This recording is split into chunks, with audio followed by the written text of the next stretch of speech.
नमस्कार, बहुत स्वागत है आप सभी का। जी मध्य प्रदेश छत्तीसगढ़ देख रहे हैं आप और आपके साथ मैं हूं कीर्ति दीक्षित। और अभिनेता शाहरुख खान को धमकी मिली है। बांद्रा पुलिस स्टेशन में मामला दर्ज किया गया है। शाहरुख खान को कॉल पर यह धमकी दी गई। फैजान नाम के शख्स ने यह धमकी दी है और जांच के लिए रायपुर पहुंची है मुंबई पुलिस। रायपुर निवासी फैजान ने कॉल किया था, सूत्रों के हवाले से जानकारी है। और कॉल ट्रेस करने पर रायपुर लोकेशन मिली है। मुंबई के बांद्रा पुलिस थाने में एफआईआर दर्ज की गई। मुंबई पुलिस की एक टीम छत्तीसगढ़ रायपुर भी पहुंची है और पुलिस सूत्रों के मुताबिक रायपुर निवासी फैजान नाम के व्यक्ति ने धमकी भरा कॉल किया था। तो फैजान से पूछताछ की गई है। दरअसल पुलिस की एक टीम रायपुर पहुंची थी और जिस तरह से फैजान का नाम निकल के सामने आया, जिसने ये धमकी भरा कॉल किया था, उससे पुलिस ने पूछताछ भी की है। तो पुलिस की टीम रायपुर पहुंची थी और पूछताछ इस पूरे मामले को लेकर के फैजान से की गई है। तो शाहरुख खान को धमकी दी गई और ज्यादा जानकारी लेंगे। संवाददाता राजेश निषाद हमारे साथ जुड़ गए हैं। राजेश, पुलिस ने फैजान से पूछताछ की है, अभी तक क्या खुलासा सामने आया? देखिए, अब तक जो बातें निकल के आ रही है वो यही आ रही है कि मुंबई पुलिस यहां तड़के सुबह पहुंची हुई थी और जिस तरह से डिटेन किया गया वो ये डिटेन किया गया कि फैजान नामक शख्स के मोबाइल से फोन लगाया गया था और ये फोन बांदा पुलिस के पास गया था और बांदा पुलिस को ही ये धमकी दिया गया था कि शाहरुख खान को जान से मारा जाएगा। और ये धमकी मिलने के बाद से पुलिस हरकत में आई, बांदा पुलिस, और उसके बाद एफआईआर भी बांदा थाने में ही पंजीबद्ध की गई है। जिसके बाद कॉल जब डिटेन किया गया उस पर यह बातें निकल के आई कि फैजान नामक शख्स के मोबाइल से फोन लगाया गया था, जिसके बाद मुंबई पुलिस रायपुर पहुंची। और फिलहाल हमारे साथ आईपीएस अजय कुमार जी मौजूद हैं, उनसे हम जान भी लेते हैं। सर, किस तरीके से मुंबई पुलिस यहां पहुंची और क्या कुछ पूछताछ की गई? ये रायपुर का थाना पंडरी इलाके का मामला है, जहां पर आज सुबह एक मुंबई पुलिस की एक टीम आई थी जिसने सूचित किया कि बांद्रा पुलिस स्टेशन में केस रजिस्टर्ड है, जहां पर एक कंप्लेंट मिली थी कि शाहरुख खान को धमकी मिली थी कुछ पैसों की मांग को लेकर के। उसमें जो कॉल जिस नंबर से आई, वो नंबर जिसके नाम पे था वो पंडरी थाना क्षेत्र के रहने वाले हैं और उनकी पहचान यहाँ पर हुई है। तो सीडीआर से भी निकला, लोकेशन यहीं की है। तो अभी उसमें मुंबई पुलिस उसमें जांच कर रही है। अच्छा, ये पैसे की मांग की गई थी, कितने पैसे की मांग की गई? जानकारी के अनुसार 50 लाख रुपए की मांग की गई। अच्छा, नहीं देने पे जान से मारने की? हाँ, ऐसा कुछ। ये मुंबई पुलिस जब आई तो कितने देर तक उसके साथ रही है, फैजान के साथ क्या कुछ बातें हुई? मुंबई पुलिस आई तो उन्होंने कुछ पूछताछ की है उनसे बेसिक कुछ देर तक, और उसके बाद उनको नोटिस दे करके रवाना हुई है। फोन क्या फैजान के मोबाइल से ही लगाया गया था? फैजान ने ही कॉल किया? जो कॉल गई है जिस नंबर से, फैजान के नाम पर ही था और जो मुंबई पुलिस का जांच का विषय है। फैजान का क्या कहना है इस मसले को लेकर? फैजान ने बोला उसका फ़ोन गुम हो गया था, तो उस बारे में ये भी एक जांच का विषय है जो कि मुंबई पुलिस उसमें जांच कर रही है। इसका कहीं मामला पंजीबद्ध किया गया था सर, उसके मोबाइल गुम होने का, इसकी शिकायत? जैसा मैंने बोला कि जांच का विषय है, इसके बारे में आगे जांच होगी तो आपको जानकारी दी। अभी मुंबई पुलिस यहाँ है या चली गई? जहाँ तक मेरी जानकारी है नोटिस तामील करके जा चुकी। बहुत बहुत शुक्रिया सर। ये आईपीएस अजय कुमार हैं जिनसे हमने बातचीत की। उनका ये कहना है कि चूंकि मुंबई की पुलिस फैजान को नोटिस देने के बाद यहां से रवाना हो गई है और चूंकि जो फैजान का ये कहना है, पूछताछ के दौरान उसने ये बात कही है कि जिस नंबर से फोन लगाया गया वो नंबर फैजान का है, लेकिन फैजान का मोबाइल गुम हो चुका है। इसकी सूचना भी उसने थाने में दिया। हालांकि क्या फैजान को गिरफ्तार कर लिया गया है, इसको लेकर के कोई जानकारी है या फिर केवल उसे अभी जिस तरह से पूछताछ हुई है उसके बाद छोड़ दिया गया है? क्या पूरी जानकारी उस बात को लेकर?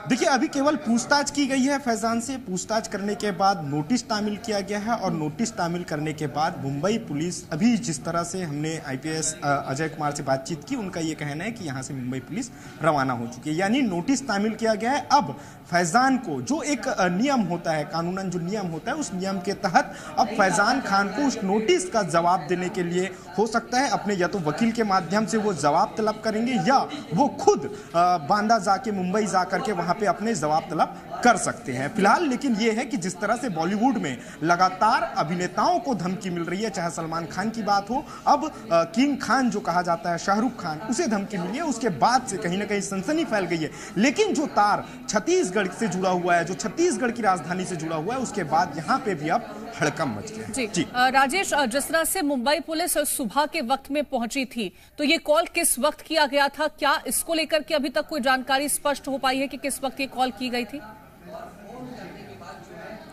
देखिए, सूत्र ये बता रहे हैं तो राजेश, मैं आपके पास लौटूंगी, जानकारी भी लूंगी। तो ये आपको हम फैजान की तस्वीर दिखा रहे हैं जिसने शाहरुख खान के लिए धमकी भरा कॉल किया था। और आपको बता दें कि जिस तरह से पुलिस की तरफ से जानकारी दी गई है कि 50 लाख रुपए की मांग की गई थी और जान से मारने की धमकी दी गई, ये वही फैजान है जिससे पूछताछ करने के लिए मुंबई पुलिस पहुंची थी। रायपुर निवासी है फैजान, जिसकी कॉल ट्रेस कर यहां पर मुंबई की पुलिस पहुंची थी और यहां पर फैजान से पूछताछ की गई, नोटिस भी तामील किया गया है। तो हम आपको एक्सक्लूसिव तस्वीरें दिखा रहे हैं फैजान की। तो अभिनेता शाहरुख खान को धमकी दी थी फैजान ने और उसके फोन से एक कॉल जाता है बांद्रा पुलिस के पास, जिसके बाद बांद्रा पुलिस यहां पर पहुंचती है और शाहरुख खान को जिस नंबर से धमकी दी गई वो फैजान नाम के शख्स पर रजिस्टर्ड है। फैजान ने जी मीडिया से फोन पर बात की है। फैजान का कहना है कि उनका फोन चोरी हो गया था। जी, मैं अश्विन पांडे हूँ, जी न्यूज से हूँ। आपका नाम पहले बताइएगा सर। मेरा नाम फैजान खान है। फैजान जी, आपके नंबर से धमकी भरा फोन आया था बांद्रा पुलिस स्टेशन में। FIR कॉपी में आपका नंबर दर्ज है। मैं ये जानना चाहता हूँ कि ये कॉल आपने क्यों किया था, किस लिए किया था, क्या मंशा थी आपकी? देखिए, मेरा 2 तारीख को 11 को मेरा मोबाइल खो गया था, जिसकी रिपोर्ट मैंने खमाड़ी पुलिस स्टेशन रायपुर में ऑलरेडी दे रखी है वहाँ पे। अब ये कॉल किसने किया है इसकी जानकारी मुझको नहीं है और वो इसकी कॉपी भी मैंने वहाँ पे दे दिया, बांद्रा पुलिस स्टेशन को दे दिया है। उन्होंने नोटिस भी दिया है मुझे कि आप बांद्रा आना है आपको थाने में। तो पुलिस ने पुलिस आपके पास गई थी? रायपुर आई थी मेरे पास। यहाँ पे कभी आई थी? यहाँ पे आज आई थी। मोवा पुलिस स्टेशन ने बुलाया था मुझको स्टेटमेंट के लिए। हाँ जी। तो आपका स्टेटमेंट हो गया है? स्टेटमेंट हो गया मेरा जी। तो आपने फैजान को सुना होगा, जिस तरह से जी मीडिया की तरफ से फैजान से बातचीत की गई है। हालांकि फैजान का यह कहना है कि उन्होंने अपने फोन के गुम हो जाने की रिपोर्ट पुलिस को पहले ही दर्ज करवा दी थी। 2 तारीख के आसपास का उन्होंने दिन बताया है और साथ ही उन्होंने कहा कि मुझे इस बात की जानकारी नहीं है कि मेरे फोन से आखिरकार कैसे ये धमकी भरा कॉल गया है, क्योंकि मेरा फोन पहले ही चोरी हो चुका है। अब पूछताछ जिस तरह से मुंबई पुलिस ने की है फैजान से, कई मामलों को लेकर के बातचीत की गई होगी, अभी वो स्पष्ट नहीं हो पाया, क्योंकि जिस तरह से राजेश निषाद हमारे संवाददाता लगातार बने हुए हैं। राजेश, क्योंकि फैजान को जब हमने सुना है कॉल के माध्यम से, तो उनका कहना है कि उनका फोन गायब हुआ और उन्होंने पुलिस में इस बात की शिकायत दर्ज कराई है। बिल्कुल इसी तौर पे देखिए, फैजान से जी मीडिया ने बातचीत की और फैजान का सीधे तौर पे ये कहना है कि 2 तारीख को उसका मोबाइल गुम हुआ था और इसकी शिकायत फैजान ने खमाड़ी थाने में दर्ज कराई है। देखिए, लेकिन उसके बाद गुम होने के बाद से जिस तरह जो मुंबई की पुलिस पहुंची, चूंकि ये घटना 5 तारीख की बताई जा रही है, 5 तारीख की घटना के बाद जो है ये धमकी भरा जो कॉल है वो किया गया था, बांद्रा पुलिस को किया गया था। और उसके बाद चूंकि महाराष्ट्र की पुलिस यहाँ रायपुर पहुंची और आज फैजान से भी काफी लंबी पूछताछ हुई है, तामील उनको नोटिस तामील किया गया है, जिसका जवाब अब फैजान की ओर से दिया जाएगा। लेकिन इस मसले को लेकर के हमने IPS अजय कुमार से भी बातचीत की, उनका भी यही कहना है कि 50 लाख की जो डिमांड है वो उस नंबर से, चूंकि फैजान का नंबर था, हालांकि फैजान की ओर से यह कहा जा रहा है कि उसका मोबाइल गुम हो गया था, लेकिन अब किस व्यक्ति के द्वारा फोन लगाया गया है ये जांच का विषय है। चूंकि सीधे तौर पे ये बातें निकल के आ रही है कि 50 लाख रुपए वसूली की मांग की गई थी, 50 लाख रुपए की मांग की गई थी, नहीं देने पे जान से मारने की भी धमकी। जिस तरीके से हमने IPS अजय कुमार से बातचीत की, उनका सीधे तौर पे यही कहना है।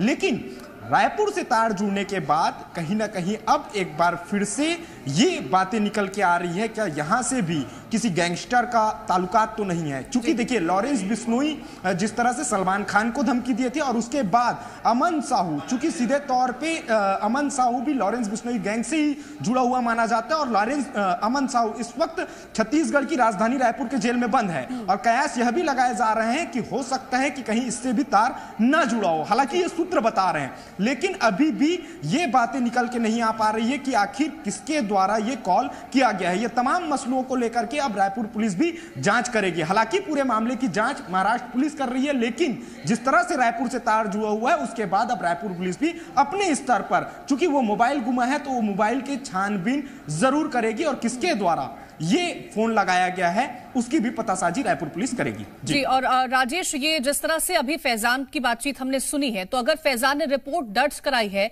और पुलिस जिस तरह से कह रही है कि जांच का विषय है, तो ये कहीं ना कहीं तार और बढ़ सकता है। और क्या माना जाए कि कब तक पुलिस इस बात की जानकारी लगा पाएगी कि आखिरकार ये फोन कॉल किसकी तरफ से किया गया था और क्यों किया गया था?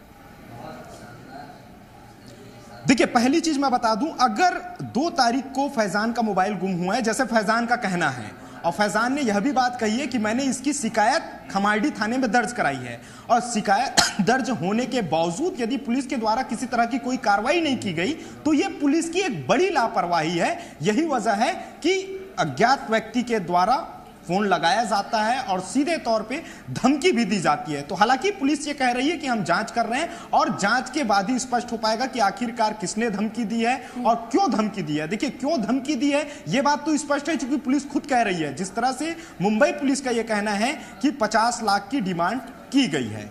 हालांकि अब पुलिस जांच की बात कर रही है और पुलिस के जांच के बाद ही स्पष्ट हो पाएगा कि आखिर किसने धमकी दी और कौन है वो शख्स। बिल्कुल, मैं लौटूंगी राजेश आपके बाद, और एक बार फिर से दर्शकों को सुनवा देते हैं। जब जी मीडिया ने फैजान से फोन पर बातचीत की है तो फैजान का क्या कुछ कहना था? जी, मैं अश्विन पांडे हूँ, जी न्यूज से हूँ। आपका नाम पहले बताइएगा सर। मेरा नाम फैजान खान है। फैजान जी, आपके नंबर से धमकी भरा फोन आया था बांद्रा पुलिस स्टेशन में, FIR कॉपी में आपका नंबर दर्ज है। मैं ये जानना चाहता हूँ कि ये कॉल आपने क्यों किया था, किस लिए किया था, क्या मंशा थी आपकी? देखिए, मेरा 2 तारीख को 11 को मेरा मोबाइल खो गया था, जिसकी रिपोर्ट मैंने खमारडी पुलिस स्टेशन रायपुर में ऑलरेडी दे रखी है वहाँ पे। अब ये कॉल किसने किया है इसकी जानकारी मुझको नहीं है, और वो इसकी कॉपी भी मैंने वहाँ पे दे दिया, बांद्रा पुलिस स्टेशन को दे दिया है। उन्होंने नोटिस भी दिया है मुझे कि आप बांद्रा आना है आपको थाने में। तो पुलिस ने पुलिस आपके पास गई थी? रायपुर आई थी मेरे पास। यहाँ पे कभी आई थी? यहाँ पे आज आई थी, मोवा पुलिस स्टेशन ने बुलाया था मुझको स्टेटमेंट के लिए। हाँ जी जी। तो आपका स्टेटमेंट हो गया है? स्टेटमेंट हो गया मेरा जी। ठीक है राजेश, एक बार इस बात की जानकारी दीजिएगा, क्योंकि फैजान ने साफ तौर पर कहा है कि उसने फोन गुम होने की रिपोर्ट दर्ज कराई थी खमारडी थाना क्षेत्र में जाकर के, वहां पर रिपोर्ट दर्ज कराई है। तो क्या वो रिपोर्ट पुलिस के हाथ लगी है अभी तक कि जो फैजान कह रहा है वो बात सच है या नहीं है?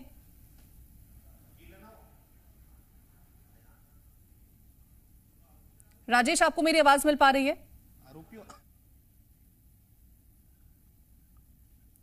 ठीक है, तो राजेश से दोबारा संपर्क साधने की कोशिश करेंगे। आपको हमने फैजान से जी मीडिया ने जो बातचीत की थी वो सुनवाया है, जिसमें फैजान का साफ तौर पर कहना है कि 2 तारीख को उसका फोन चोरी हो गया था, गुम हो गया था, जिसकी रिपोर्ट उसने थाने में दर्ज कराई है।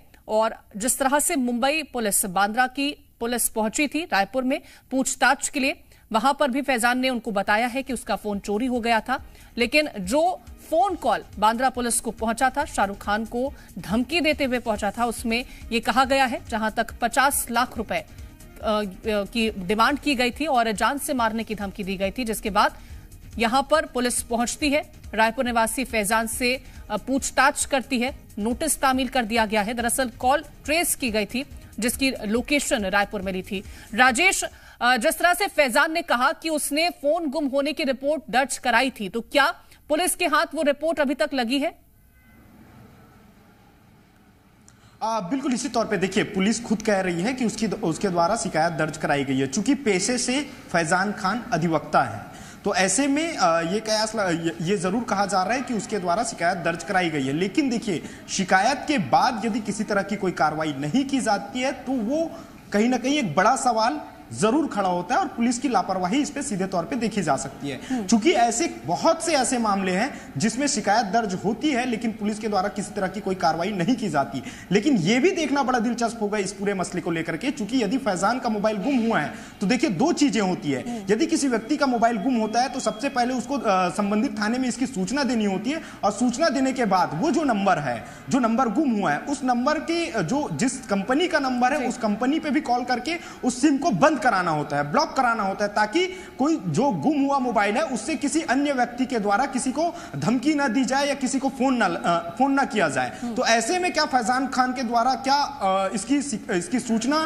क्या उस कंपनी को दी गई है और मोबाइल उस नंबर को बंद कराया गया है, ये भी तो जो तमाम पहलू है वो जांच का विषय है। हालांकि फैजान ने जिस तरह से जी मीडिया से बातचीत में ये बात कही है कि उनका मोबाइल गुम हुआ था, 2 तारीख को उनका मोबाइल गुम हुआ था और इसकी शिकायत भी खमारडी थाने में उन्होंने दर्ज कराई है। देखिए, ये कई सारे ऐसे पहलू हैं जो जांच का पहलू है। अभी बहुत सारे पहलू पे और भी खुलासा हो सकते हैं, क्योंकि अभी कह पाना बहुत ही ज्यादा जल्दबाजी होगी, क्योंकि पुलिस भी अब रायपुर पुलिस भी इस मसले की जांच पड़ताल में जुट गई है और बहुत जल्द रायपुर पुलिस भी इस मामले को लेकर के एक बड़ा खुलासा कर सकती है। जी बिल्कुल, तो पुलिस एक बड़ा खुलासा कर सकती है। लेकिन राजेश, इस बात की भी जानकारी दीजिएगा कि जब लोकेशन ट्रेस की गई है तो लोकेशन रायपुर निकल के सामने आई है, तो इसका मतलब तो ये साफ है कि जो फैजान का फोन चोरी हुआ था वो अभी भी रायपुर में ही कहीं पर मौजूद है और उसका इस्तेमाल किसी ने किया। और क्या ये किसी तरह से मजाक की कॉल हो सकती है या फिर इसको सीरियसली लिए जाने वाला ये मामला बनता है? देखिए, मजाक का कॉल नहीं कहा जा सकता, चूंकि सीधे तौर पे 50 लाख की डिमांड की गई है, नहीं देने पे जान से मारने की धमकी भी दी गई है। और एक ये बात हो गई और दूसरी बात ये हो गई कि ये मोबाइल का लोकेशन देख के नहीं, ये मुंबई की पुलिस जो नाम जो रजिस्टर्ड है और नाम रजिस्टर्ड जिस नंबर से फोन आया था उस नंबर का डिटेल निकाली है पुलिस के द्वारा और उस डिटेल पे फैजान खान का नाम आया है और पता के तौर पे चूंकि पंडरी थाना इलाका आता है और जिनका जो निवास है वो अशोका आइकॉन उनका जो निवास है वहां का बताया। तब जाके बांद्रा की जो पुलिस है वो रायपुर पहुंचती है और यहाँ पंडरी थाने से भी संपर्क करती है। तड़के सुबह पहुंची हुई थी और उसके बाद चूंकि फैजान खान के घर पहुंची और पहुंचने के बाद वहां पे उनसे पूछताछ की गई है और पूछताछ में यही बातें निकल के आई थी कि फैजान ने सीधे तौर पे ये बात कह दी कि उनका मोबाइल गुम हो गया था, 2 तारीख को गुम हुआ था और जिसकी शिकायत उन्होंने खमारडी थाने में दर्ज कराई है। तो ऐसे में जो महाराष्ट्र की जो पुलिस थी उन्होंने नोटिस तामील की है फैजान को और नोटिस तामील करने के बाद चूंकि मुंबई पुलिस यहां से रवाना हो गई है। अब चूंकि जो आगे का जो पहलू है, चूंकि फैजान से जुड़ा हुआ मामला है और उसे नोटिस थमाई गई है, तो अब उस नोटिस का जवाब फैजान को महाराष्ट्र पुलिस को देना होगा और उसमें स्पष्टीकरण देना होगा कि क्या वजह है, क्यों उसका मोबाइल से फोन गया है। तो तमाम चीजों की जानकारी फैजान को अपने वकील के माध्यम से हो या खुद जाकर के महाराष्ट्र पुलिस को देना होगा। जी बहुत शुक्रिया राजेश, तमाम जानकारी पहुंचाने के लिए आपका।